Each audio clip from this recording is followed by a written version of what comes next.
dislocation, which is one of the common problems that one faces in an emergency scenario. The topic here I will be majorly discussing about the anterior methods. At the same time, I'll also be discussing when do you go posteriorly, when do you go anteriorly. So, if you understand the facet dislocation, it's very common in a subaxial spine, and facet dislocations are usually characterized by the displacement of one vertebral body over the other. It is usually the mechanism what we see in a flexion distraction injury is a flexion distraction kind of injury in a facet dislocation, and these constitute almost 10% of the cervical spine injury, out of which 40% of these injuries are associated with neurological insult. And the most common level of affection is a C5, C7 region with a high mortality rate. So as the name says, facet dislocation, so the facets which should be in a contact with each other, they get separated from each other and you get a facet dislocation. If there is a component of rotation, then you get something called a unifacetal dislocation. As you understand, when there is a facet dislocation, there will be a strain on both soft tissue and the bony structures. The soft tissue that are majorly disrupted are the posterior ligamentum flavum, the posterior longinal ligament, disc, and annulus. So all those things which are soft tissue constraints are disrupted. At the same time, you will may also get a bony injury, which could be laminar fracture, which could be facet fracture, which could be spinous process fracture, and which could be the vertebral in-plate fracture, and sometimes entire body fracture. And this has an implication on the bearing and decision making whether you go anterior or posterior. As predictably, the bifacial dislocation will have more soft tissue disruption and more body injury as compared to the unifacial dislocation. So is the scenario for the neurological injury being more common with the bifacial dislocation.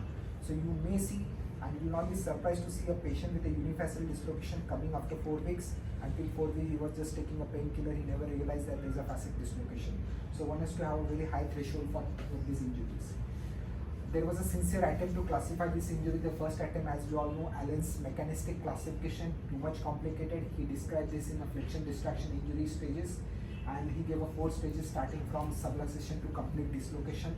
The second was a slick scoring by Vaccaro in 2007, where he tried to quantify the injury, so he could give a guideline for the surgeon when to operate and not to operate.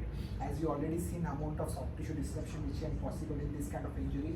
So if you do a slick scoring in a facet injury, you will almost invariably get a score which will warrant a surgical treatment. This slick scoring was not sufficient because there could be a lot of ways by which you can reach a particular score. So AO in 2016 came out with combined this slick scoring with its traditional ABC classification, as we know, compression, distraction, and translation injury. And so you can see there's a significant translation. So all facet dislocation or facet injury falling mostly on group C injuries. And here the AO gave a separate subclassification of facet injury, which was a separate classification like F1, F2, F3, F4, where it is starting from minimally displaced to a complete translation of the vertebral body. The point is that one has to keep in mind that the facet injuries are a separate subgroup, and one has to give a due attention to its injury. Now imaging, as for any postgraduate fellows and residents, it's very important to do a proper X-ray, but as I just suggested, a lot of times these facet injuries are not detected, so there is a need of doing a CT scan. And what is the importance of CT scan? So if you get a facet fracture and if there is an overlap, if it is less than 50%, it's a very unstable, potentially unstable injury. So one has to also look at how much is the facet overlap or a facet dislocation.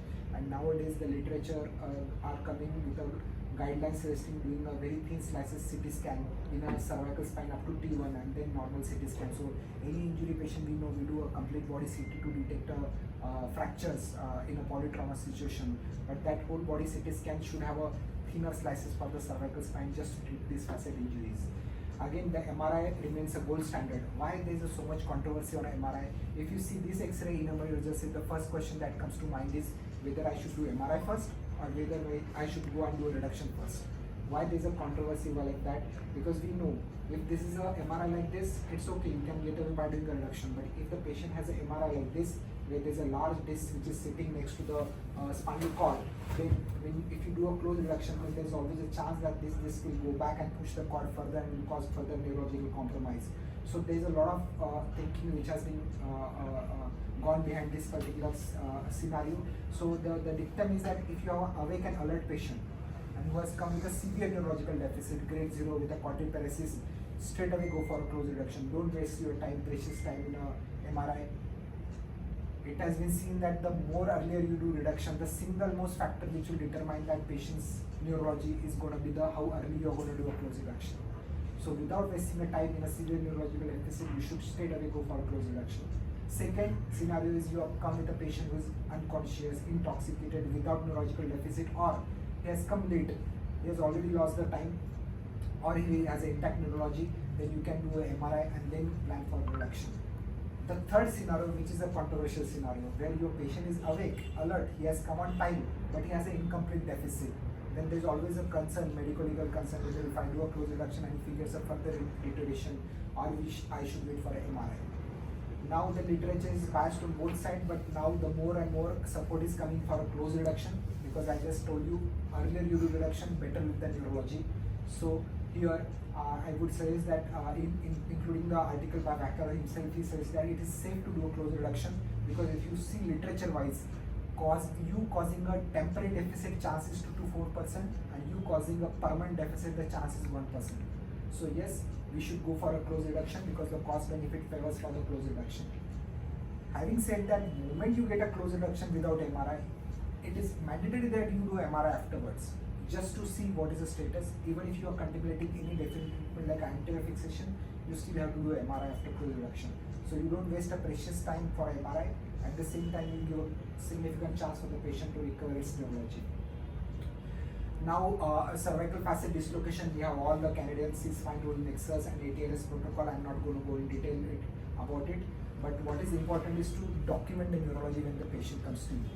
And the whole aim of the treatment will be to restore the spinal canal alignment and achieve a stability. So both are different aims. You want to get the alignment, as at the same time you want to get the alignment which is going to be stable. It should not happen you do close reduction and come back and again the whole spine is dislocated. So the close reduction, there are certain contraindications where you can't do, like we already discussed, uncooperative obturated patient, or if there's an imaging which is showing a disc or a bony fragment, which is likely that it will go in a canal if you do a close reduction attempt and don't do a close reduction and straight away take the patient for surgery.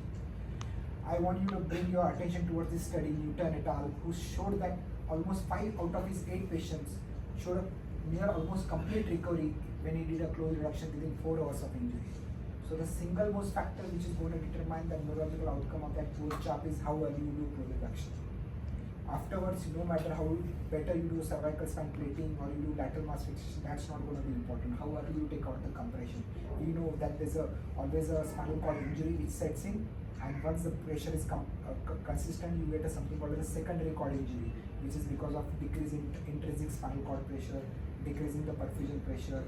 Then there's a free radical damage and all those things sets in. We don't want to wait till that cascade sets in. We need to intervene early. So the tip of close reduction is that there's a facet which is locked. We give a traction in a flexion so that these facets get disengaged from each other. And the moment these facets are at a sufficient distance to extend the neck, so that the facet will come and overlap with each other. The only difference with the unifacetal dislocation is that you have to turn the neck towards the side of dislocation. Apart from extension, flexion, and then reduction method, so you have to turn the head towards almost 40 degrees towards the side of dislocation. Now coming to the anterior open reduction, so when do you go for an anterior cervical spine surgery in a case of facet dislocation?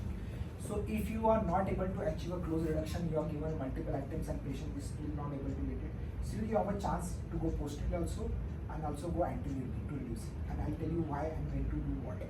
Second is deterioration of neurology. Patient has come to you, you did a close reduction attempt and patient has deteriorated, no chance. You have to go immediately and do the anterior approach. Third is contraindication, we already discussed. And even if you get a close reduction with your close reduction, still you have to do anterior fixation, because if the facet fracture exceeds 40% of its surface, that means the facet is, this joint which you are reducing is unstable and this patient may very well get a redislocation. Timing we already discussed, it's important to deal with this injury as early as possible. Up to 24 hours also literature shows that there is a good outcome. Now this is a slide which kind of summarizes the anterior and posterior approach. Please understand the advantage of anterior approach is that you are clearing the disc. So you are directly addressing the disc and you are doing a decompression of the canal. You cannot do a decompression of the canal from the posterior side, which you can do from the anterior side. Second is the prone position is not required. A patient with already incomplete neurology, you turning the patient prone can cause a further neurological deterioration. As you are taking out the disc, which is a soft tissue component, you're going to have a high fusion rate. Fourth is you can put a large spacer inside or a disc and you can do a good lordosis. But as we already know that the anterior surface is a non-tension surface, so it's a biomechanically inferior surface, and you can also have an anterior approach related complications when you do anterior approach. Regarding the posterior approach, as we saw, it's a biomechanically advantage because you are restoring the tension band. It's familiar to surgeon. It has a high radiographic success rate because you're going to deal directly with the facet. You're going to see the facet dislocation in front of your eyes. Whereas in anterior approach, you have to do indirect reduction. So you can very well take out the facet, you can reduce the facet. So advantage and getting a radiographic success rate is much higher in the posterior approach. But there is always a concern for the wound infection. Posterior stabilization is not very significant, so you get good with disc injury. So this is a dictum. If you see unilateral or bilateral facet dislocation, if there is an MRI which showing a disc herniation or a spinal canal compromise, don't wait, go and do anterior cervical discectomy. You may risk incomplete reduction. If you get an incomplete reduction, then you go posterior and do a reduction. But there's always a chance of posterior ligament infolding when you do anterior disc release only. If there is no MRI doesn't show any disc, or if there is no bony fragment which can compress the cord, then you can go posterior also, and you can go anterior also. So literature is biased, but nowadays with a new advent of technique, you can get everything done from the anterior side, and only cases which are kind of a delayed presentation, you have to go for a posterior approach. So this case, you can see an X-ray, one can easily miss, but if you see a spinous process alignment, it's not in a center, so he has a dislocation. The spinous process usually tilt towards the side of dislocation. You can see a toppling of C5 over a C6, and the disc space is not symmetrical. When you do MRI, you can see a disc which is sitting next to the cord. When you do a CT scan, it's very important to give important attention towards the facet joint. So at one level, you can see there's almost a facet perching, and one side there's a complete dislocation, which can be very well seen on a 3D CT. So you can see this facet is completely exposed, whereas this facet is perched. Perched means completely uncovered. So you can see that there's one facet which is completely dislocated, and one facet is still in contact. So this is a case of unilateral facet dislocation. Challenging case to reduce in an emergency scenario. It's not easy to get reduction. It's very important to rotate the spine towards the side of dislocation to get that reduction. So flexion, extension, and then rotate it opposite way. Normally, when you see a facet joint on any kind of axial CT, you will see that the superior facet is covered with the inferior facet, which is akin to like a hamburger. When you see a facet dislocation, you get something called the reverse hamburger sign, where the facets are not in contact and you can see a reverse appearance. The tips and tricks when you do anterior approach is do a thorough anterior cervical spine release, where you do a release of the cervical spine fascia. You go on spine, you localize the disc. You are already continuing with the distraction, so you can see that disc is opening, but still you need to confirm on a CT scan whether your disc, what you are going to address, is the disc culprit or not. Once you do that, you there are two options. You do a thorough discectomy, make sure that you also release the posterior longitudinal ligament. Then you can pass your Casper pins slightly converge towards each other. So when you compress these Casper pins, what you're going to see is that you're going to get the distraction of the facet joints. So once you get this distraction of the facet joints, just press with a hand on the back side or a finger or instrument, so that there's a translation which is directed posterior. So what is it in nutshell? You are basically converging the Casper pin, and then you are engaging to the Casper so that the facet are distracted, and then you are pushing facet back. Suppose you are not able to pass Casper pin, you can use a laminar spreader or a large Puka instrument to get the same thing done. And same thing was done to get a reduction here in that case. Suppose you have a end-plate fracture where you cannot pass a instrument, or you don't have a Casper pin like that, then under visualization you have your traditional technique where one can continue to do your traction in the flexion move with a garden well tongue. You have already done the discectomy. The instrument is kept on a proximal vertebra, giving a posterior directed towards the pressure. The assistant is giving a continuous traction in the flex position till the facets get disengaged. Once the facet is disengaged, he is slowly extending the neck, and you can very well visualize it intraoperatively when you are, because you already done a discectomy. So that's the idea when you cannot pass the Casper pins from the front side. If you can't get a reduction still, if it's not possible, then you go behind and you do the facet release, because these are locked facets, and sometimes in spite of no matter how much efforts you take and do a discectomy, still especially in a delayed presentation, it doesn't come down. So you fracture the facet joint here, and then you get a reduction with a reduction lateral mass screw, and you can do a plating like that front and back from the side. So there are a lot of literature which has been done. Whenever you get a patient who is coming late to you, people have done an anterior discectomy first and release the facet joint completely. And once you completely release the facet joint, they go posteriorly, they do a facet reduction, they do a fusion from the back side, and then come anteriorly and do a disc fusion. Why they come anteriorly? Because unless you fuse that disc, there's always a chance that there will be maybe a possibility of disc collapse and lateral post-operative pain in a long term. So to take out that pain factor in a facet dislocation, a discectomy and a fusion from front is essential. Srivastava et al. In his bifacet dislocation cases, which came almost a 14 months duration, he did a 3-stage approach where he went posteriorly, did a facet release, then he went anteriorly, then did a fusion from the front, and then he went back and did a posterior fusion. So it's a circumferential release. Another school of is Jain and Liu. What they did is they went posteriorly first, they did the facet release completely, did an interspinous wiring, then anteriorly came back and did a fusion from the front. So there are multiple ways to build this CAD. So that is in a nutshell. But now what is the problem regarding the anterior alone method of trying to get a reduction? You understand you are on a non-tension surface, so you are biomechanically inferior. Second point is I already told you about the bony injury. So if you have a fracture like this, in your case, if the vertebral body is compromised, where you have a significant fracture involving the vertebral body, it becomes very difficult to get a good casket pin purchase or to get your cage on this foot plate. So your foot plate or the end plate is compromised. In that case, it's essential that one can try posterior approach, and this is very classical of locked facet. You can see that this facet is locked here. There are approaches which are talked about the anterior facectomy from the anterior approach by going and taking the nerve root down and drilling this area, but that's risky because you have to go behind the vertebral artery. So in these cases, it is feasible to go posteriorly, facet, reduce the facet or cut down the superior facet fracture, do the fusion, and then do a grafting from front. But to do a grafting from front, you don't have an end plate which can support the graft of the cage. So in this case, it's become challenging. So whenever there's a body fracture, the literature also talks about 2 ways. If there's a vertebral body which is failing compression, if there's an end plate fracture, straight away go for a posterior reduction. Burst fracture, there's no chance, you have to go for a posterior fusion as well as anterior fusion. But if there's no vertebral body fracture, what we discuss is that if there's MRI which shows this, go anteriorly. If there's no this, you can still go anteriorly or do posterior. So this is the way one can achieve a reduction.